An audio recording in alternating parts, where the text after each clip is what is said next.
Bonjour et bienvenue dans cette nouvelle vidéo. Je suis Lady Pumpkin et dans la vraie vie je suis prof de couture et aujourd'hui je vais t'expliquer comment comprendre un patron de couture. Je dois vous avouer que j'ai pensé à faire cette vidéo depuis très longtemps, même bien avant ma pause, mais elle m'effraie parce que c'est un sujet immense et que si je veux vraiment pouvoir vous expliquer au mieux tout ce que j'ai à vous dire, eh bien il va me falloir beaucoup de temps. J'ai vraiment envie d'être le plus complète possible. Malheureusement, je sais que si on veut que la vidéo ne dure pas 5 heures, il va falloir que je fasse des choix. Néanmoins, avec tout ce que je veux vous expliquer aujourd'hui, vous saurez quand même vous servir d'un patron de couture avec brio. Aujourd'hui ensemble, nous allons voir comment choisir notre patron de couture, quelles sont les différentes catégories de patrons de couture, quels sont les signes à connaître sur nos patrons de couture et à la fin nous allons faire un petit tour du côté des marges de couture et du plan de coupe. Avant que cette vidéo ne commence, je vous invite à la liker si jamais elle vous intéresse et elle vous plaît, à vous abonner à cette chaîne YouTube si vous aimez les loisirs créatifs, les choses cosy, la fantaisie, etc. Elle est là pour vous. Et n'hésitez pas aussi à commenter à la fin de la vidéo si jamais vous avez des questions sur des points précis que je n'aurais pas eu le temps d'aborder. S'il y a suffisamment de questions pour faire l'objet d'une nouvelle vidéo, je vous la ferai avec grand plaisir. Sans perdre une minute de plus, on commence la vidéo. C'est parti! Pour comprendre comment choisir un patron de couture, on va passer par quelles sont les grandes catégories de patrons de couture. La première que je vais vous présenter est la plus fréquente, celle qu'on retrouve le plus et depuis toujours. Il s'agit des patrons pochettes. Un patron pochette, qu'est-ce que c'est? C'est une pochette dans laquelle il y a le patron pour réaliser un ou plusieurs modèles de vêtements. Ici, on peut voir que je peux faire au moins 3 hauts différents avec ce patron. Ici, il s'agit des déclinaisons du même haut, mais parfois on peut même retrouver des modèles complètement différents dans un patron. Par exemple, un haut et un bas, un gilet et une chemise, etc., etc. Parfois, les dérivés sont simples, parfois ils sont plus complexes, et c'est à nous de voir tout ça.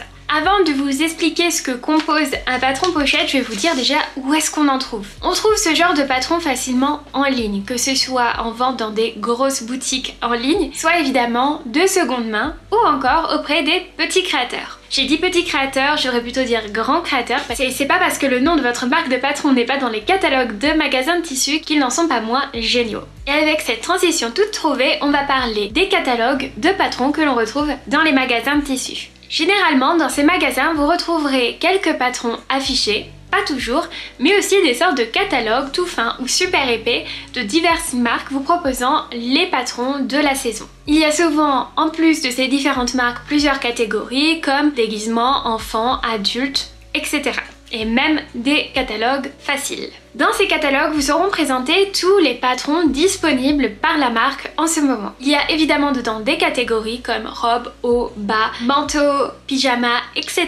Et ainsi, vous pourrez prendre le temps de feuilleter et de choisir le patron qui vous plaît. L'avantage de ces catalogues, c'est que comme il y en a souvent plusieurs, vous pouvez vraiment prendre le temps de bien observer et de bien regarder tout ce dont vous avez besoin. Mais qu'est-ce qu'il faut regarder sur les catalogues pour être sûr que vous choisissez le modèle qui vous plaît? C'est là où on en vient au modèle qui nous plaît. Et bien, tout comme sur ma pochette, il va y avoir généralement une photo, mais aussi des dessins, et parfois même, si on est chanceux, mais aussi si on a de la chance, les croquis des produits, et ce merveilleux tableau. Mais qu'est-ce que c'est ? Ce tableau est là pour vous dire quelle quantité de tissu acheter. Il y a plusieurs choses que vous avez besoin de savoir avant de regarder dans le tableau. Imaginons vous avez trouvé votre modèle parfait. Vous dites je veux faire le modèle. Vous voyez un tissu sur lequel vous flashez pour faire le modèle B et vous regardez la largeur du tissu. Les tissus ne sont pas vendus toujours dans les mêmes largeurs. Souvent c'est entre 115 et 150 cm. Cette notion va être super importante pour que vous puissiez lire le tableau. La troisième chose va être votre taille de vêtements. Avec ces 3 informations, vous allez regarder ce fameux tableau. Le mieux est de trouver la partie en français avec les tailles françaises si vous le pouvez. En tout cas si vous êtes en France. Parce qu'en fait il y a une différence, les tailles européennes et les tailles françaises ne sont pas les mêmes. Et je parle même pas des tailles anglaises, américaines, etc. Donc dans mon exemple, je veux dire j'ai besoin d'une taille 42. Je veux faire le haut B et mon tissu est de 150 cm de largeur. Je me retrouve à devoir acheter 1,60 m de tissu. Mais ce n'est pas tout. Parce que généralement, quand on réalise quelque chose, il n'y a pas besoin que d'un seul tissu ou que 2 tissus en général. On va avoir besoin de doublures, de thermocollants, de boutons, etc. Là, ils me disent qu'il me faut 60 cm de doublure et 70 cm de thermocollant. Aussi, alors là sur mon patron c'est en haut mais ça peut être écrit ailleurs, il y a le reste des fournitures dont vous pourrez avoir besoin. Pour le modèle B, on me dit que j'ai besoin de 4 boutons de 1,5 cm et 12 de 1 cm. Une fois que je connais tout ça, je saurai facilement quelle quantité de tissu acheter et quel est le matériel dont j'ai besoin. On a même des recommandations de tissu, généralement sur le magazine, mais si jamais directement sur le patron. Ici, ils disent du coton mélangé, de la popeline, du lin, etc.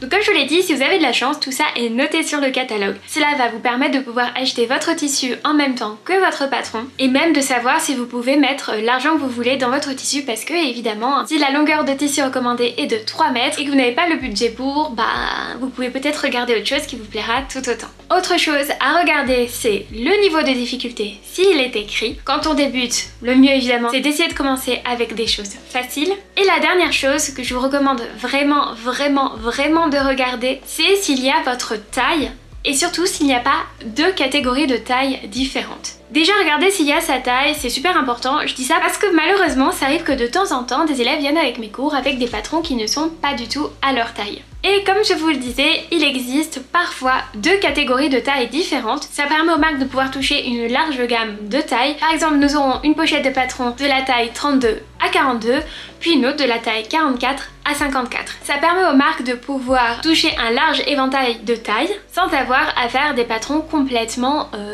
illisibles. Je sais que malheureusement, parfois les vendeurs dans les magasins de tissus ne sont pas au courant de ces différences-là. Donc vous devrez vraiment faire attention à ça et vraiment demander votre taille. Une fois que vous avez choisi le modèle qui vous plaît, ma petite astuce c'est de prendre la page en photo et de montrer ensuite la photo en caisse parce que c'est souvent en caisse qu'ils gardent les patrons de couture.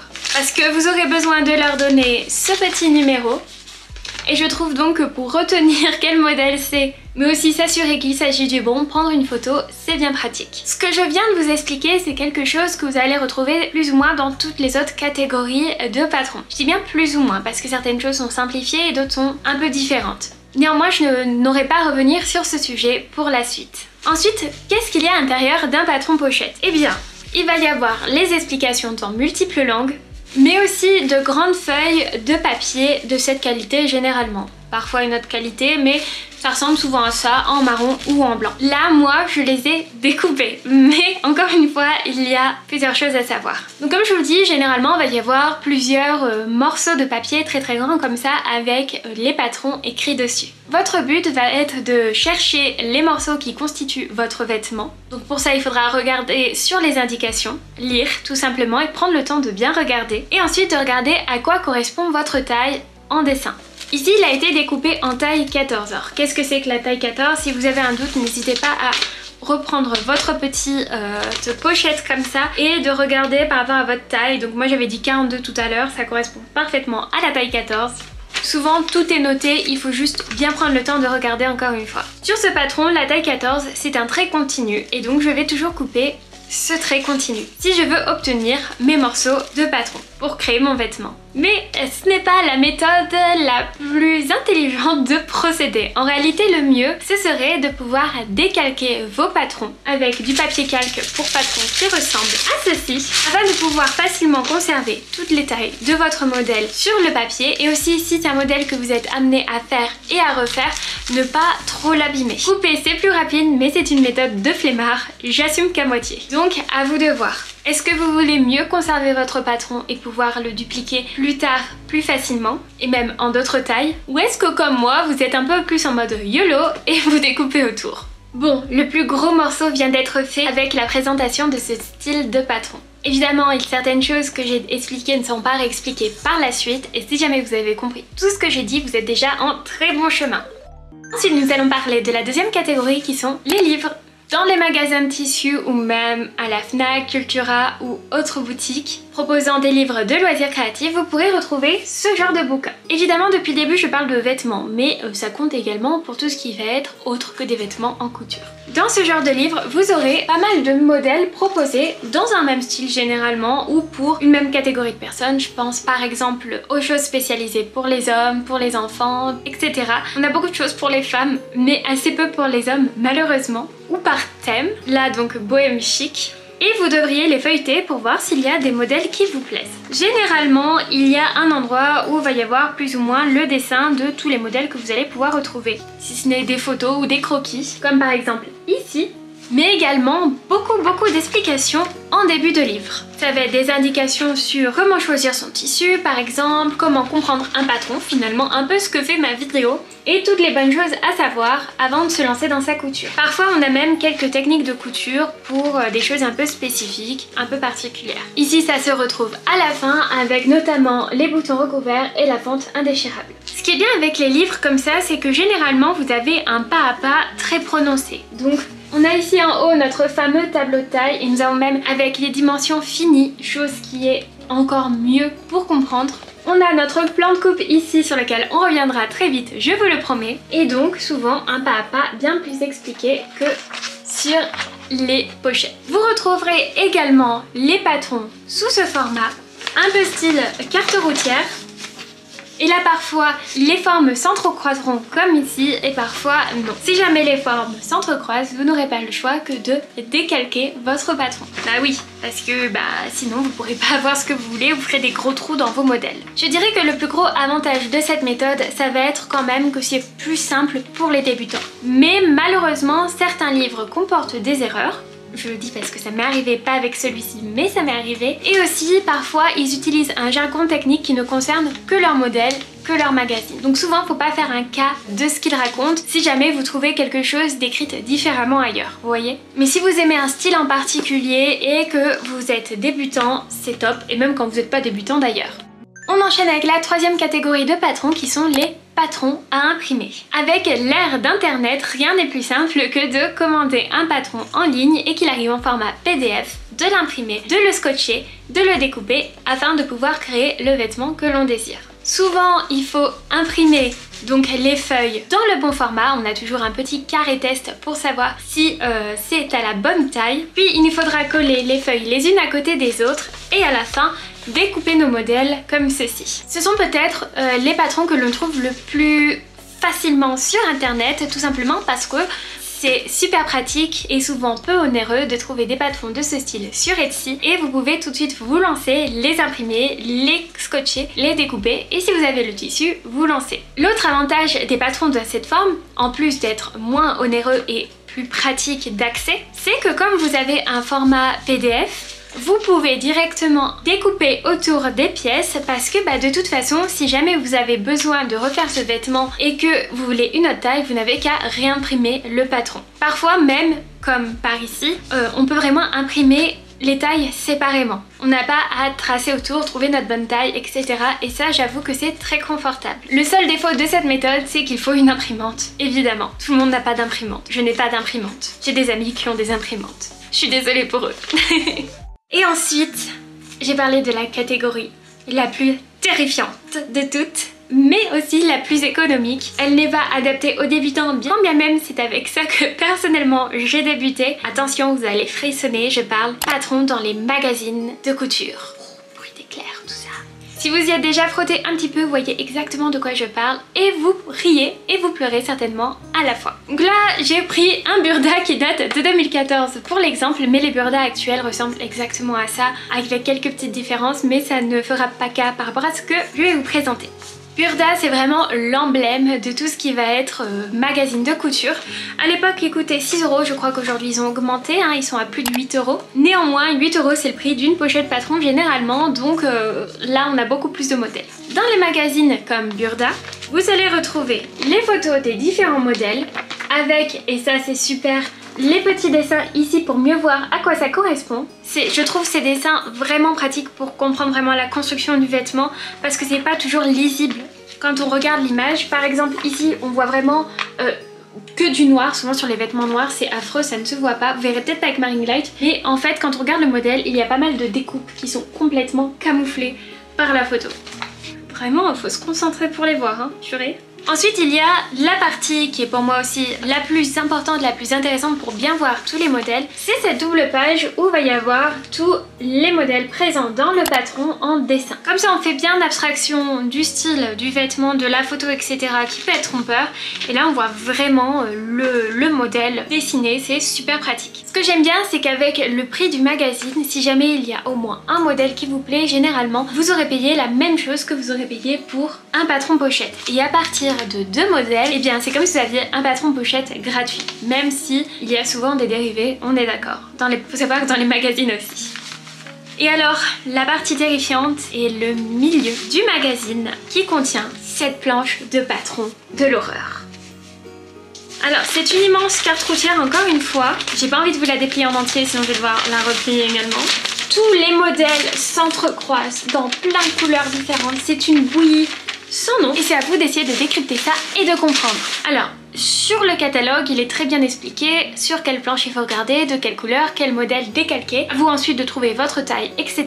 Mais c'est vraiment très dur à lire, surtout que généralement le papier calque, celui que je vous ai montré juste avant, qui est le papier calque classique pour la couture, est pas super transparent. Moi, ce que je vous conseille de faire, c'est de commencer par tracer autour directement sur le papier pour essayer de bien faire ressortir la ligne dont vous avez besoin. Sinon, vous allez vous arracher les cheveux. D'ailleurs, en parlant de tracer sur la ligne, n'oubliez pas que à chaque fois que vous tracez un patron, de noter au maximum toutes les petites instructions qui sont dessus. Et c'est là où on enchaîne avec la deuxième partie de la vidéo qui sont les signes à connaître sur les patrons. Sur votre patron, vous allez retrouver de nombreux signes dessinés qui sont là pour vous aider. Pour le montage, pour la découpe, etc. Plus vous les notez, plus vous marquez tout, plus ce sera facile pour découper votre tissu et construire votre vêtement. Les signes peuvent changer généralement un petit peu d'une marque à l'autre, mais restent sensiblement les mêmes. Dans les plus courants, je vous dirai qu'il y a cette longue flèche qui désigne le droit fil. Pour vous expliquer ce qu'est le droit fil, je vous invite à regarder une autre vidéo.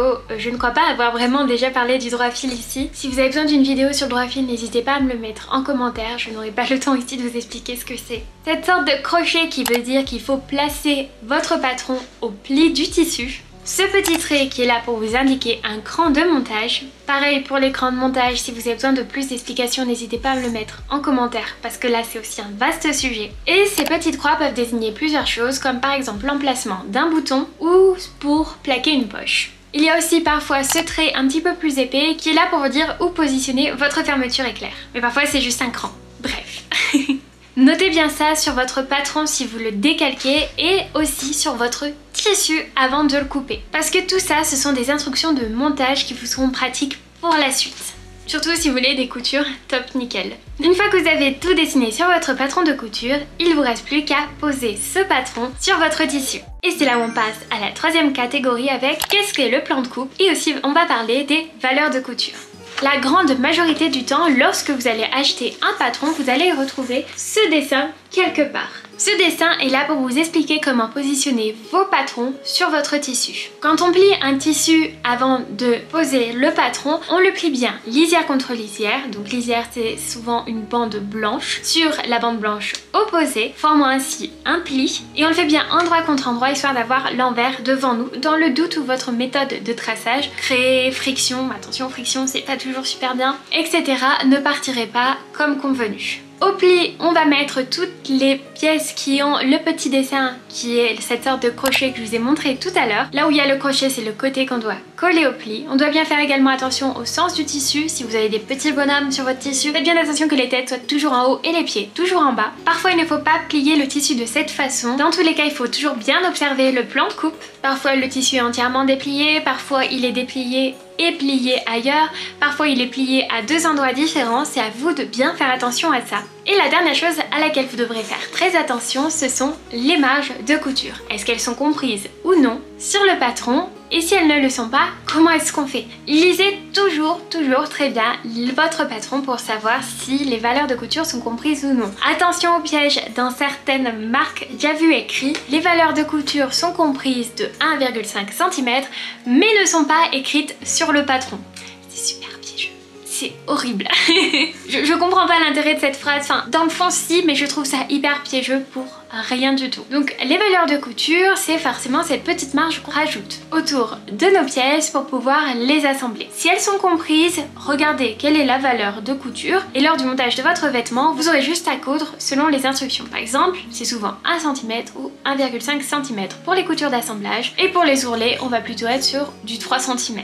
Si jamais elles ne sont pas notées, c'est quelque part une bonne nouvelle parce que vous allez pouvoir choisir quelle est la valeur de couture que vous voulez appliquer. 1 cm, c'est la moyenne, c'est ce qu'on utilise le plus fréquemment. Mais quand on débute, j'ai tendance à vous proposer plutôt du 1,5. Déjà parce que souvent on ne connaît pas très bien sa taille sur les vêtements et souvent c'est un petit peu étrange, les tables de taille, etc.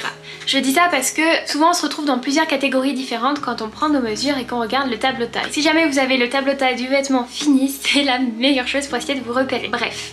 Donc généralement on laisse 1,5 quand on débute, comme ça si jamais vous êtes un petit peu trop étriqué, vous pourrez toujours enlever un petit peu de couture, donc coudre un peu plus loin et vous sentirez bien à l'aise. Donc lorsque l'on place nos patrons sur le tissu, on va tracer ces lignes autour de nos pièces. Je vous conseille de le faire qu'elles soient comprises ou non, c'est-à-dire que si les valeurs de couture sont comprises, je vous conseille quand même de tracer une ligne à ras de votre papier pour pouvoir découper plus proprement. Si elles ne sont pas comprises, donc vous pouvez mettre 1 ou 1,5 cm généralement évidemment autour de vos pièces et n'oubliez pas de rajouter plus pour l'ourlet, généralement 3 cm. On a tendance à replier de 1,5 sur 1,5.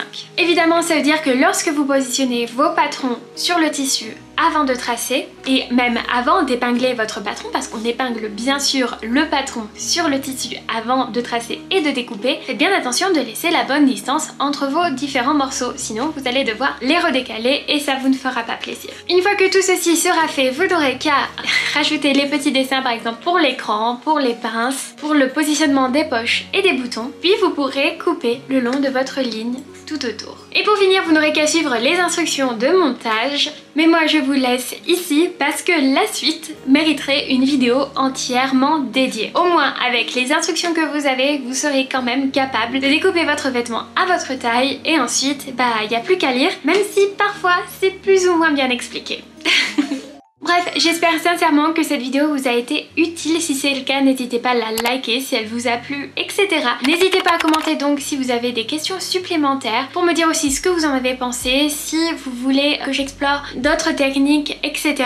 Ou même si vous avez des conseils supplémentaires parce que, comme vous le savez, même si j'ai essayé de dire un maximum, il y a des choses sur lesquelles je ne peux pas appuyer, je peux pas aller trop en profondeur. L'espace commentaire est aussi là pour trouver des informations et en donner si vous en avez envie. Et n'oubliez pas de vous abonner à ma chaîne YouTube si vous aimez les loisirs créatifs, le cozy, la fantaisie, etc., etc. On parle de plein de choses ici, donc vous trouverez facilement votre bonheur. Si tu es arrivé à ce moment-là de la vidéo, n'hésite pas à commenter avec l'emoji règle parce que tracer autour des patrons avec une règle pour les lignes droites, c'est quand même plus pratique. J'adore quand vous laissez les emojis de fin de vidéo en commentaire parce que ça veut dire que vous êtes allé jusqu'au bout et moi ça me rend trop heureuse, sincèrement. Voilà, merci beaucoup. Et moi sur ce, je vous embrasse fort, je vous laisse et je vous fais de gros bisous de citrouille. Salut!